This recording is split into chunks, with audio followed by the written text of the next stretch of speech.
Welcome to the judicial wings, the knowledge of judiciary, executive and legislation. न्यायपालिका, कार्यपालिका आणि कायदेविषयक ज्ञान मध्ये मी पल्लवी तुमचं सर्वांचं स्वागत करते आहे. आज पुन्हा मी मराठीतच बोलणार आहे, कारण आजही मुद्दा आहे महाराष्ट्राचा. आपल्या महाराष्ट्रामध्ये सतत कोरोनाच्या रुग्णांची झपाट्याने वाढ सुरू आहे. हेल्थ क्रायसिस तर सुरूच आहे, त्यातल्या त्यात आपल्याकडे पॉलिटिक्स क्रायसिस सुद्धा सुरू आहे. तर आपण जे काही पॉलिटिक्स क्रायसिस सुरू आहे त्या पॉलिटिक्स वर न चर्चा करता त्यामध्ये आपल्याकडे काय प्रोव्हिजन आहे आणि कुठल्या मुद्द्यावर हे पॉलिटिक्स क्रायसिस वर येतात यावर आज आपण चर्चा करणार आहोत. मागच्या काही दिवसांमध्ये न्यूज मध्ये तुम्ही पाहिलंच असेल की माननीय नारायण राणे जी जे की बीजेपीचे वरिष्ठ नेते आहेत की महाराष्ट्राचे गव्हर्नर भगतसिंगजी कोश्यारी यांच्या भेटीस गेले व त्यांनी राज्यपालांना प्रेसिडेंट रूलची मागणी केली, म्हणजेच स्टेट इमर्जन्सी महाराष्ट्रात लावण्यात यावी अशी त्यांना मागणी केली. हाच आपला विषय आहे की प्रेसिडेंट रूल काय, म्हणजे स्टेट इमर्जन्सी. प्रेसिडेंट रूललाच स्टेट इमर्जन्सीलाच प्रेसिडेंट रूल असं म्हटलं जातं. तर ही स्टेट इमर्जन्सी काय आहे, कोरोना व्हायरस मध्ये ही स्टेट इमर्जन्सी लावणं आवश्यक आहे का, किंवा ती नियमांमध्ये बसते का आणि ती लावता येते का आता, आणि त्याची मागणी करणं हे आता योग्य होतं का, आणि त्याची मागणी जी केलेली आहे स्टेट इमर्जन्सी म्हणजेच प्रेसिडेंट रूलची ती संविधानाअंतर्गत आहे का. नारायण राणेजी हे गव्हर्नरकडेच का प्रेसिडेंट रूलची मागणी करायला गेले, गव्हर्नरला याचे काय पॉवर्स दिलेले आहेत, या सर्व मुद्द्यांचे प्रोव्हिजन्स जे आहेत ते आपल्या संविधानामध्ये कुठे आहेत. तर आज आपण डिस्कस करणार आहोत प्रेसिडेंट रूल म्हणजेच स्टेट इमर्जन्सी बद्दल. आणि जर प्रेसिडेंट रूल महाराष्ट्रामध्ये लागले, स्टेट इमर्जन्सी या सिच्युएशनला महाराष्ट्रामध्ये लागली, तर त्याचे काय इफेक्ट्स होईल हे सुद्धा आपण जाणून घेणार आहोत. तर ह्या सर्व गोष्टींवर चर्चा आज आपण इथे करणार आहोत. तर चला मग सुरुवात करूया. संविधानाच्या पार्ट 18 मध्ये इमर्जन्सी प्रोव्हिजन बद्दल सांगितलेलं आहे. त्यामध्ये आर्टिकल 352 म्हणजे 352 पासून तर 360 पर्यंत इमर्जन्सी प्रोव्हिजन एक्सप्लेन केलेले आहेत. तर इथे 3 प्रकारच्या इमर्जन्सी बद्दल सांगितलं गेलेलं आहे. तर नॅशनल इमर्जन्सी 352 नुसार 3 बाबतीत लावली जाते: war, external aggression and arm rebellion. War म्हणजे जेव्हा युद्ध स्थिती निर्माण होते. External aggression means it's not declared war but one country uses arm force towards another country. Aggression. आणि आर्म रिबिलियन म्हणजे जेव्हाही कधी आर्म कॉन्फ्लिक्ट होतात तेव्हा ही इमर्जन्सी लावली जाते. तर फर्स्ट नॅशनल इमर्जन्सी ही जेव्हा चायनाने भारतावर अटॅक केलेला होता 1962 टू 1968 पर्यंत चालली होती. परत इंडिया पाक 1965 मध्ये जेव्हा वार झालं होतं तेव्हा दुसरी नॅशनल इमर्जन्सी लावली होती. आणि दुसरी इमर्जन्सी आहे आर्टिकल 360 नुसार जी की फायनान्शियल इमर्जन्सी आहे. ती फायनान्शियल क्रायसिस कुठेही भारतामध्ये उत्पन्न होत असेल किंवा होण्याची शक्यता असेल, आर्थिक मंदी आलेली आहे, फायनान्शियल क्रायसिस झालेले आहे, इन्फ्लेशन आले, रिसेशन आहे, तेव्हा फायनान्शियल इमर्जन्सी लावलेली जाते. आज जो मुद्दावर आलेला आहे महाराष्ट्रामध्ये तो आहे अबाउट दी स्टेट इमर्जन्सी म्हणजेच प्रेसिडेंट रूल ही त्याला म्हणतात. त्याचे प्रोव्हिजन्स दिलेले आहे आर्टिकल 356 मध्ये. पण त्याआधी आपण 355 आर्टिकल काय म्हणत आहे हे थोडं माहिती करून घेऊ. 355 म्हणतात duty of the centre to protect the state from the external aggression and internal disturbance. म्हणजे इथे सेंटरला ड्युटी दिली आहे की प्रत्येक स्टेटला तुम्हाला प्रोटेक्ट करायचं आहे जेव्हा कधीही तिथे इंटरनल डिस्टर्बन्स येईल आणि एक्सटर्नल अग्रेशन होणार आहे. जसं की जम्मू काश्मीरमध्ये एक्सटर्नल अग्रेशन नेहमी होत राहतात की आपल्या पाकिस्तान बॉर्डरवरून इकडे गोळीबार केलेला जातो, तेव्हा वारंवार तिथे स्टेट इमर्जन्सी लावलेली जाते. तर अशा कुठल्याही स्टेटमध्ये सिच्युएशन आली तर तुम्हाला सेंटरला स्टेटला प्रोटेक्ट करायचं असतं. आणि इथेही त्यांनी काही मुद्दे दिलेत की कुठल्या मुद्द्यावर सेंटरनी स्टेटला प्रोटेक्ट करायचं, तर ते आपण आता रीड करूया. Duty of the union to protect state against external aggression and internal disturbance. It shall be the duty of the Union to protect every state against external aggression and internal disturbance and to ensure that the government of every state is carried on in accordance with the provision of the Constitution. म्हणजेच जेव्हाही कधी internal disturbance होईल, external aggression जेव्हाही कधी internal disturbance होईल, external aggression होईल तेव्हा, आणि दुसरं म्हणजे जो कुठलाही स्टेट जर कॉन्स्टिट्यूशनला फॉलो करत नसेल, तिथली कॉन्स्टिट्यूशन मशिनरी फेल झालेली असेल, according to the constitutional provision तो स्टेट चालत नसेल, तेव्हा सेंटर इमर्जन्सी लावून स्टेटला प्रोटेक्ट करतं. सेंट्रल स्टेटमध्ये सेंटर कुठल्याही स्टेटमध्ये जिथे की काही क्रायसिस सुरू आहे, इंटरनल डिस्टर्बन्स सुरू आहे, अशा परिस्थितीमध्ये प्रेसिडेंट रूल लावतं. जे की आपल्या इथे जेव्हा इलेक्शन्सचे इश्यूज झालेले होते तेव्हा प्रेसिडेंट रूल काही दिवसांसाठी आपल्या इथे लादण्यात आला होता. कारण की इथे कॉन्स्टिट्यूशनल मशिनरी फेल झाली होती, आपल्या इथे सरकार बनतच नव्हतं. त्यामुळे काय होत होतं, सरकार बनण्यासाठी लेट होत होतं, सरकार स्थापन होण्यासाठी लेट होत होतं. म्हणून आपल्याकडे काय केलेलं होतं, प्रेसिडेंट रूल लावलेलं होतं. तर आज आपण ज्या मुद्द्यावर डिस्कस करणार आहोत ते आहे स्टेट इमर्जन्सी म्हणजेच प्रेसिडेंट रूल, जे की नारायण राणे साहेबांनी मागणी केलेली आहे गव्हर्नरकडे. तर आता बघूया आपण article 356. It deals about the state emergency president rule in a state. Provision in case of failure of constitutional machinery in the state. जेव्हाही कधी कॉन्स्टिट्यूशनल मशिनरी फेल होते, कुठलाही स्टेट कॉन्स्टिट्यूशनच्या प्रोव्हिजनच्या प्रमाणे चालत नाही, कॉन्स्टिट्यूशनचं व्हायोलेशन करतो, तेव्हा स्टेट इमर्जन्सी लावली जाते. पण स्टेट इमर्जन्सी लावण्याची ही प्रोव्हिजन काय आहे आणि प्रोसिजर काय आहे ती आपण बघूया. If the president on receipt of report from the governor. इथे पहिला मुद्दा सांगतो on the report of the governor, म्हणजे ज्या कुठल्याही स्टेटचा जो गव्हर्नर आहे त्यांनी रिपोर्ट्स पाठवायला हवे प्रेसिडेंटला की इथली जी सिच्युएशन आहे ती आता गव्हर्नमेंट सांभाळू शकत नाही, इथे जी सिच्युएशन आहे आता ती आमच्या हातामध्ये राहिलेली नाही आहे, इथे प्रेसिडेंट रूल लावणं, स्टेट इमर्जन्सी लावणं आवश्यक झालेलं आहे. जे गव्हर्नमेंट आहे ते स्थापन होऊ शकत नाही आहे किंवा काही दुसरे काही प्रॉब्लेम्स तिथे क्रिएट झालेले आहे, त्यामुळे इथली सिच्युएशन आता स्टेट सांभाळू शकत नाही. अशा पद्धतीने हा रिपोर्ट जेव्हा प्रेसिडेंटला जाईल तेव्हा गव्हर्नरच्या रिपोर्ट्सवरच प्रेसिडेंट काय करणार, इमर्जन्सी लावणार, म्हणजेच प्रेसिडेंट रूल लागणार, स्टेट इमर्जन्सी लागणार.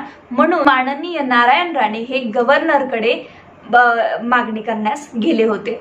आता दुसरी प्रोसिजर पाहूया की दुसऱ्या कुठल्या प्रोसिजरनी स्टेट इमर्जन्सी लागू शकते. तर समोर दिलेलं आहे ऑफ स्टेट ऑर अदरवाईज. इथे अदरवाईज म्हटलं आहे, म्हणजे अदरवाईज प्रेसिडेंट साठी दिलेलं आहे. म्हणजे जेव्हा प्रेसिडेंट कुठल्याही मुद्द्यावर कुठल्या स्टेटला घेऊन सॅटिस्फाईड असेल की इथे आता ही सिच्युएशन आउट ऑफ कंट्रोल झालेली आहे, तिथलं लेजिस्लेचर आता ही सिच्युएशन हाताळू शकत नाही, तेव्हा प्रेसिडेंटला जर सॅटिस्फॅक्शन होत असेल तेव्हा प्रेसिडेंट स्वतःहून तिथे इमर्जन्सी लावू शकतं. is satisfied that a situation has arisen in which the government of the state cannot be carried on in accordance with the provision of this constitution, the president may proclamation. He state government carried होऊ शकत नाही, आता समोर त्यांच्या situation हातातनं बाहेर जाते. Proclamation means is just a declaration of the president. म्हणून माननीय नारायण राणे साहेबांनी इथे स्टेट इमर्जन्सीची मागणी केली होती. अकॉर्डिंग टू हिम की इथे पेशंटची संख्या जी आहे वारंवार वाढत चाललेली आहे. महाराष्ट्रामध्ये 50%च्या देशाच्या 50%च्या जास्त प्रमाणात पेशंटची संख्या वाढत चालली आहे. ही आउट ऑफ कंट्रोल सिच्युएशन आता होती आहे. जे महानगरपालिकेचे हॉस्पिटल्स आहेत, जे स्टेट गव्हर्नमेंटचे हॉस्पिटल आहेत ते सेनेच्या ताब्यात द्यावे प्रेसिडेंट रूल लावून, अशी त्यांची मागणी आहे. व इथे राष्ट्रपती शासन लागू व्हावं. व त्यात हाही मुद्दा राईज होतो की कुठल्याही स्टेटमध्ये अजून राष्ट्रपती शासनाची मागणी केलेली नाही. तर आता बघूया आपण स्टेट इमर्जन्सी प्रोक्लेम कशी केली जाते, कुठपर्यंत अंमलामध्ये राहते ते व त्याची प्रोसिजर काय आहे. तर स्टेट इमर्जन्सी ही गव्हर्नरनी रिपोर्ट प्रेसिडेंटला पाठवल्यानंतर किंवा प्रेसिडेंट एखाद्या विषयावर कुठले सॅटिस्फॅक्शन झाले की इथे स्टेट इमर्जन्सी लावणे आवश्यक आहे, तेव्हा प्रेसिडेंट प्रोक्लॅमेशन काढून म्हणजेच डिक्लेअर करून सांगतं की या स्टेटमध्ये स्टेट इमर्जन्सी लागू केलेली आहे. प्रेसिडेंटनी प्रोक्लॅमेशन दिल्यानंतर त्याच दिवसापासून 2 महिन्याच्या आत ते प्रोक्लॅमेशन अप्रुव्हलसाठी पार्लमेंटमध्ये त्या सर्व मेंबर्स ऑफ पार्लमेंटनी, लोकसभा आणि राज्यसभाचे जे मेंबर ऑफ पार्लमेंट आहेत त्यांनी सिंपल मेजॉरिटी म्हणजे टोटल जेवढे मेंबर आहेत त्याच्या 50% एवढ्या मेजॉरिटीनी ते प्रोक्लॅमेशन पास करावं लागतं, म्हणजेच अप्रुव्हल करावं लागतं. त्या प्रोक्लॅमेशनला परमिशन द्यावी लागते. अदरवाईज 2 महिन्यापर्यंत जर अप्रुव्हल आलं नाही किंवा मेंबर ऑफ पार्लमेंट्सनी म्हणजेच लोकसभेच्या आणि राज्यसभेच्या मेंबर्सनी अप्रुव्हल दिलं नाही, नकार दिला प्रोक्लॅमेशनला, 2 महिन्यातच ते प्रोक्लॅमेशन सीज्ड होऊन जातं, रिवोक होऊन जातं, म्हणजेच आता इमर्जन्सी तिथे संपुष्टात येते. पण अप्रुव्हल जर मेंबर ऑफ पार्लमेंटनी पास केलं, प्रोक्लेमेशनला अप्रूव्ड केलं 2 महिन्यामध्ये, तर तिथून ते प्रोक्लेमेशन म्हणजेच ती स्टेट इमर्जन्सी 6 महिने कंटिन्यू राहू शकते. त्यानंतर परत प्रेसिडेंटचं सॅटिस्फॅक्शन झालं आणि परतही पुन्हा एकदा प्रेसिडेंटला वाटलं की 6 महिने सुद्धा कमी पडत आहेत आणि 6 महिन्याच्या नंतरही जी स्टेट इमर्जन्सी लावलेली आहे, प्रेसिडेंट रूल लावलेला आहे, त्याला वाढवण्यात यावं, त्याला कंटिन्यू करण्यात यावं. तर परत एकदा प्रेसिडेंटला ते प्रोक्लेमेशन राज्यसभा आणि लोकसभेमध्ये द्यावं लागतं आणि पुन्हा तिथून 6 महिन्याची परमिशन अप्रुव्हल काढून घ्यावं लागतं. तिथे जर परत अप्रुव्हल भेटलं नाही लोकसभा आणि राज्यसभेचं सिंपल मेजॉरिटीनी, तर प्रोक्लेमेशन जे आहे स्टेट इमर्जन्सीचं ते रिवोक होतं, सीज्ड होतं, म्हणजेच संपुष्टात येतं. पण जर अप्रुव्हल दिलं तर परत तिथून 6 महिन्यानंतरही परत 6 महिने स्टेट इमर्जन्सी कंटिन्यू राहू शकते. अशी स्टेट इमर्जन्सी 1 वर्षापर्यंत कंटिन्यू राहू शकते. 1 वर्षानंतर सुद्धा त्या स्टेटमध्ये प्रेसिडेंट रूलला कंटिन्यू ठेवायचं असेल तर तिथे 2 कंडिशन असणे गरजेचं आहे. तर त्या कंडिशन कुठल्या आहेत? A proclamation of emergency is in operation in the whole of India or as the case may be in the whole or any part of the state at the time of the passing of such a resolution. म्हणजेच जेव्हा कुठल्याही स्टेटमध्ये वर्षभरापर्यंत state emergency सुरू असते, तेव्हा दुसरीकडे कुठल्याही इंडियाच्या पार्टमध्ये किंवा होल इंडियामध्ये, तेव्हा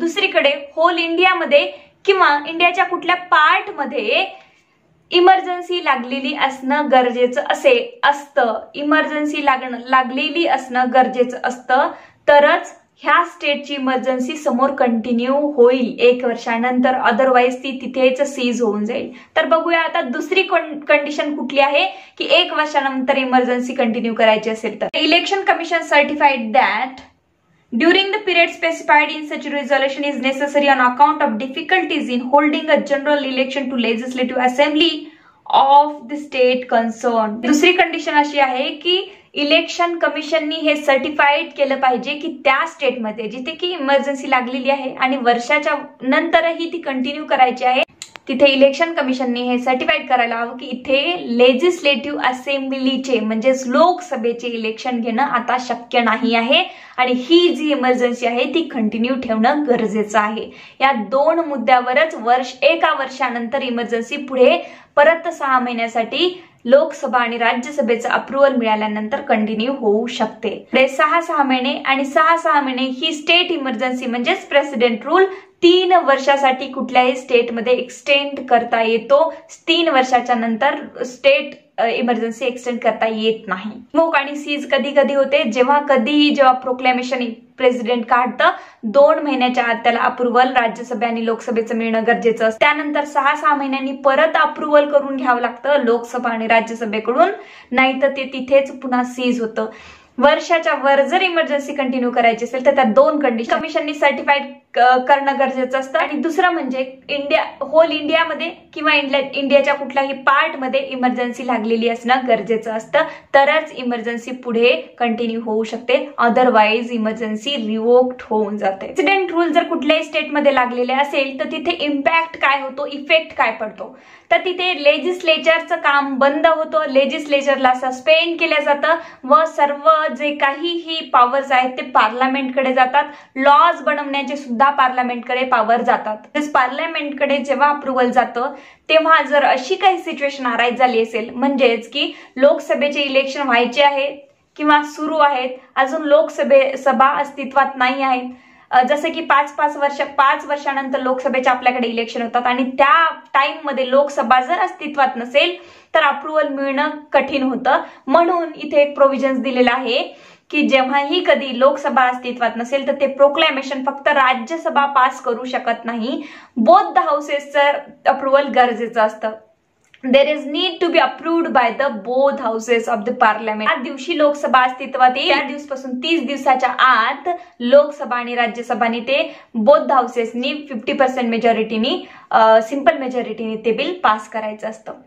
प्रेसिडेंट रूल लागल्यानंतर तिथे इम्पॅक्ट काय पडतो त्या स्टेटमध्ये, त्या स्टेटमध्ये काय असे इफेक्ट होतात प्रेसिडेंट रूल लागल्यानंतर. त्या स्टेटमधले एक्झिक्युटिव्ह आणि लेजिस्लेटिव्ह पॉवर जे आहेत ते सस्पेंड केले जातात. पार्लमेंट तिथे लॉ बनवतात. एक्झिक्युटिव्ह पॉवर सुद्धा प्रेसिडेंटच्या अंडर चालतात. प्रेसिडेंट त्या स्टेटच्या गव्हर्नरला सर्व पॉवर डिलिगेट करतं व अशा तऱ्हेने तिथलं सरकार नंतर चालतं. फेडरल गव्हर्नमेंट असेल तरी म्हणजेच स्टेटला स्टेटचं सेपरेट गव्हर्नमेंट आहे, पूर्ण अधिकारही आहे आणि सेंट्रलला सेंट्रलचं गव्हर्नमेंट जरी असलं तरी emergency power is a unique provision in the Indian constitution. Federal पॉवरला हे अज्युम करतं व फेडरल पॉवर हे स्टेटचे काढून घेतं व युनियन हे सर्व पॉवर आपल्याकडे. व त्या काळामध्ये युनियननी सेंट्रल गव्हर्नमेंटनी काही कायदे जर स्टेटसाठी बनवले असेल तर ते कायदे त्यांना त्या काळात पाळणे गरजेचे असतात त्या स्टेटला, ज्या स्टेटसाठी ते कायदे पार्लमेंटनी बनवले आहेत त्या.